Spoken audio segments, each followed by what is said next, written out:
Hi viewers, welcome to Home Cooking Healthy and Tasty Recipes.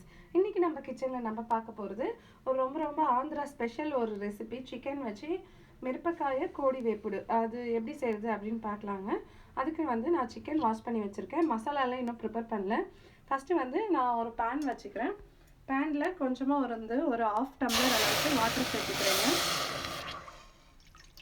நம்ம chicken cook ஆகுற அளவுக்கு மட்டும் வாட்டர் சேர்க்கிறோம். இதில் வந்து நம்ம வாஷ் பண்ணி வச்சுருக்க சிக்கனை சேர்த்துடலாம். நான் வந்து உப்பு மஞ்சள் போட்டு க்ளீனாக வாஷ் பண்ணி எடுத்து வச்சுருக்கேன். ஸோ வந்து எல்லா சிக்கனுமே இதில் சேர்த்துடலாங்க. பாருங்க, நான் வந்து எல்லா சிக்கனுமே சேர்த்துட்டேன். இப்போ வந்து சிக்கனுக்கு தேவையான அளவு உப்பு சேர்த்துக்கலாங்க. சிக்கனுக்கு மட்டும் சேர்த்துக்கலாம் இப்போது. அப்புறமா 1/2 ஸ்பூன் மஞ்சள் பொடி. வேறு எதுவுமே நம்ம இப்போ சேர்க்க போகிறதில்ல. இது வந்து ஆந்திராலேயே ரொம்ப ஒரு ஃபேமஸான ஒரு ரெசிபி. ஸோ வந்து இதை இப்போ க்ளோஸ் பண்ணி ஒரு 10 மினிட்ஸ்க்கு குக் பண்ணிக்கலாங்க. 10 மினிட்ஸ் நம்ம சிக்கன் வந்து எந்த அளவுக்கு சாஃப்ட்னஸ் வேணுமோ அந்த அளவுக்கு குக் பண்ணிக்கலாம். வாட்டர் வந்து எக்ஸ்ட்ரா வைக்க வேணாம். சிக்கன் வேகிறதுக்கு தேவையான அளவு மட்டும் வாட்டர் வைக்கலாங்க.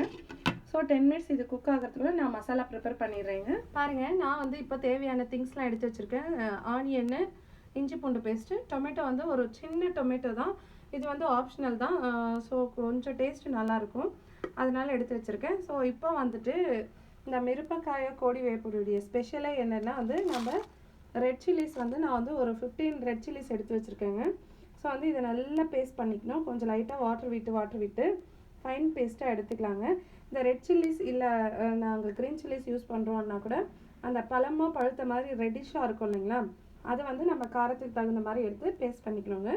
ஸோ இப்போ நான் வந்து இதை பேஸ்ட் பண்ணி எடுத்துகிட்டு வந்துடுறேன். பாருங்க, இப்போ வந்துட்டு 10 மினிட்ஸ் ஆகிடுச்சு. நம்ம சிக்கன் வந்து ஓரளவுக்கு நல்லா குக் ஆகிருக்கா பார்க்கலாம். ஸோ தண்ணியெல்லாம் ட்ரை ஆகி நல்லா கரெக்டாக வெந்திருக்கு. ஸோ இந்த ஸ்டேஜில் நம்ம லோ ஃப்ளேமில் வச்சிடலாம், இல்லாட்டி பக்கத்தில் இறக்கி வச்சுட்டு நம்ம தாளிச்சிடலாம். பார்த்திங்கன்னா தெரியும், வாட்டர் எதுவும் இல்லை, சும்மா லைட்டாக கொஞ்சம் தான் இருக்குது. ஸோ நமக்கு வந்து மசாலாவோட அப்சர்வ் ஆகும்போது சரியாக போயிடும். ஸோ வந்து இதை இறக்கி வச்சுருக்கேங்க. பேன் நல்லா ஹீட் ஆகுங்க. பேன் ஹீட் ஆனதும் 1 ஸ்பூன் அளவுக்கு நெய் சேர்த்துக்கிறேங்க. இது வந்து முழுக்க நெய்லேயே கூட செய்யலாம். நான் வந்து 1 ஸ்பூன் நெய்யும் 1 ஸ்பூன் ஆயிலும் சேர்த்து பண்ணுறேன்.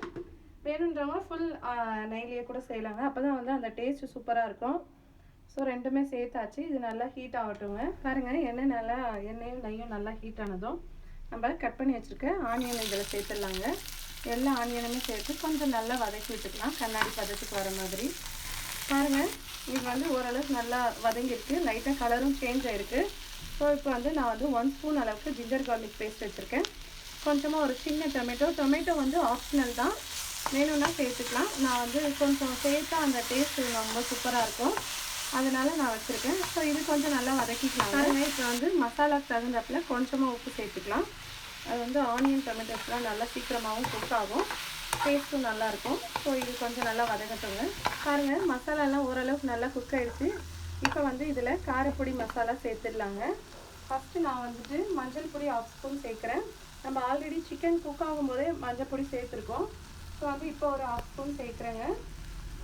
மல்லித்தூள் வந்து 1.5 ஸ்பூன் சேர்க்குறேன். உங்களுக்கு தேவைன்னா 2 ஸ்பூன்ஸ் கூட சேர்த்துக்கலாம், ஒன்றும் ப்ராப்ளம் இல்லை.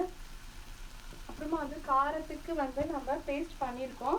ஸோ இது வந்துட்டு நம்ம கலருக்காக தான், ரெட் கலரில் இருக்கிற காஷ்மீரி சில்லி எடுத்துக்கிட்டோன்னா நமக்கு கலர் நல்லா கிடைக்கும். ஸோ வந்து அது வந்து 1 ஸ்பூன் சேர்க்குறேங்க. சேர்த்து நல்லா மிக்ஸ் பண்ணி விட்டுடலாம்.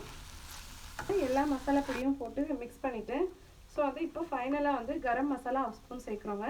கரம் மசாலா கொஞ்சம் லேட்டாக சேர்க்கும் போது அந்த ஸ்மெல் வந்து நமக்கு மேலேயே நல்லா தெரியும்.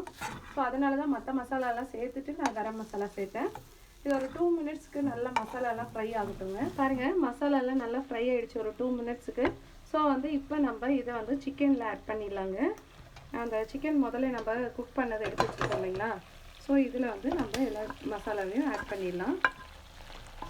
பாருங்கள், எல்லா மசாலாவும் சேர்த்துட்டு நான் நல்லா மிக்ஸ் பண்ணி விட்டுருலாங்க. இப்போ மசாலாலாம் நல்லா வந்து சிக்கனில் பிடிக்கிற மாதிரி நாலா பக்கமும் நல்லா மிக்ஸ் பண்ணி விடணும். பாருங்கள், இப்போ வந்து எல்லா மசாலாவும் சேர்த்து நல்லா மிக்ஸ் பண்ணியாச்சு.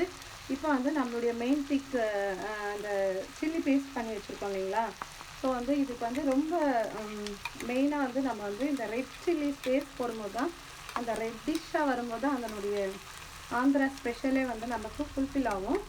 ஸோ இது நல்லா சேர்த்துக்கலாம். கொஞ்சம் இந்த ரெசிபியை பொறுத்த வரைக்கும் லைட்டாக கொஞ்சம் காரமாக சுருன்னு இருந்தால் தான் டேஸ்ட் நல்லாயிருக்கும். ஓகேங்க, இது போட்டு நல்லா மிக்ஸ் பண்ணிடலாம். நம்ம சில்லிஸ் எல்லாம் போட்டாச்சு, சில்லி பேஸ்ட்டு. ஸோ இப்போ வந்து லெமன் ஜூஸ் வந்து 1 லெமன் உடைய ஜூஸ் நான் சேர்க்குறேன். ஸோ இது வந்து நம்மளுடைய புளிப்பு டேஸ்ட்டுக்கு தகுந்தாப்பில் சேர்க்கணும். ஸோ 1 லெமன் ஜூஸ் வந்து கரெக்டாக இருக்கும் இந்த டேஸ்ட்டுக்கு. ஸோ அதனால வந்து நான் 1 லெமன் சேர்க்குறேன். நீங்கள் வந்து எந்த அளவுக்கு தேவையோ பார்த்து சேர்த்துக்கோங்க. ஆல்ரெடி டொமேட்டோ சேர்த்துருக்கோம், இருந்தாலுமே வந்து 1 லெமன் சேர்க்கும் போது தான் வந்து அந்த டேஸ்ட் வந்து ஃப்ளேவர் கரெக்டாக இருக்கும். ஸோ நல்லா மிக்ஸ் பண்ணி விட்டுடலாம். மசாலாலாம் நல்லா செட் ஆயிடுச்சு. ஸோ வந்து பக்கத்தில் இன்னொரு பேன் வச்சுக்கிறேன் நான். பேன் கொஞ்சம் ஹீட் ஆனதும் நெய் கொஞ்சம் ஒரு 1/2 ஸ்பூன் விட்டு உருக்கிக்கலாங்க. நெய் உருகட்டும். பாருங்க, நெய் நல்லா உருகிடுச்சு. அதுக்குள்ளே நம்ம சிக்கனும் பார்த்திங்கன்னா நல்லா ரோஸ்ட் ஆயிடுச்சு. அந்த சில்லிஸுடைய ஃப்ளேவர் வந்து நல்லா இறங்கியிருக்கு. கொஞ்சமாக கறி லீஃப் சேர்த்துக்கலாம். அப்புறமா 2 க்ரீன் சில்லிஸ் வந்து சும்மா ஃப்ளேவருக்காக நம்ம கார்னிஷுக்காக தான் சேர்க்குறோம். ஸோ வந்து அந்த நெய்யில் உடச்சி வச்ச முந்திரி பருப்பு, இது வந்து கார்னிஷுக்காகவும் டேஸ்ட்டுக்காகவும் தான். ஸோ வந்து இந்த முந்திரியோடு சேர்த்து சாப்பிடும்போது நமக்கு சூப்பராக இருக்கும். ஸோ நல்லா வதக்கிக்கலாங்க ப்ரௌனிஷாக. பாருங்கள், இது கொஞ்சம் லைட்டாக ப்ரௌனிஷ் ஆகி வர ஸ்டேஜில் நம்ம வந்துட்டு 2 ரெட் சில்லிஸும் ஒரு 4 கருவேப்பிலை இதுலேயும் சேர்க்குறோம். ஸோ வதக்கி விட்டுக்கலாம். அவ்வளோதாங்க, இது வந்து ஃபைனல் டச்சப் தான். இது நம்ம வந்து இந்த சிக்கனில் ஆட் பண்ணிடலாம். அவ்வளோதாங்க, நல்லா மிக்ஸ் பண்ணிவிட்டு நம்ம சுட சுட சூப்பரான மிரப்பக்காய கோடி வேப்புடு ஆந்திரா ஸ்பெஷல் ரெசிபி, ரொம்ப டேஸ்டியான ஒரு ரெசிபி, சூப்பராக ரெடி ஆகிடுச்சுங்க. பாருங்கள், நம்மளுடைய சூப்பரான ஆந்திரா ஸ்பெஷல் மிரப்பக்காய கோடி வேப்புடு நல்லா டேஸ்டியாக சூப்பராக ரெடி ஆகிடுச்சுங்க. பார்த்தாலே சாப்பிடணும் போல் இருக்குது. நீங்களும் ட்ரை பண்ணி பாருங்கள். இந்த ரெசிபி வந்து ரொம்ப ரொம்ப ஸ்பெஷலான ஒரு விஷயம். எதில் நான் பார்த்து கற்றுக்கிட்டேன் அப்படின்னா, குக்கு வித் கோமாளியில் நான் பார்த்து கற்றுக்கிட்டேங்க. கனியக்காவுடைய ஸ்பெஷல் ரெசிபி ரொம்ப ரொம்ப டேஸ்டியாக இருக்கும். நாங்கள் அப்பப்போ ப்ரிப்பேர் பண்ணி சாப்பிடுவோம். ஸோ நீங்களும் ட்ரை பண்ணி பாருங்கள். பிடிச்சிருந்தால் லைக் பண்ணுங்கள், ஷேர் பண்ணுங்கள், கமெண்ட் பண்ணுங்கள், சப்ஸ்கிரைப் பண்ணுங்கள். மறக்காமல் பக்கத்தில் இருக்க பெல் ஐக்கானை கிளிக் பண்ணிக்கோங்க.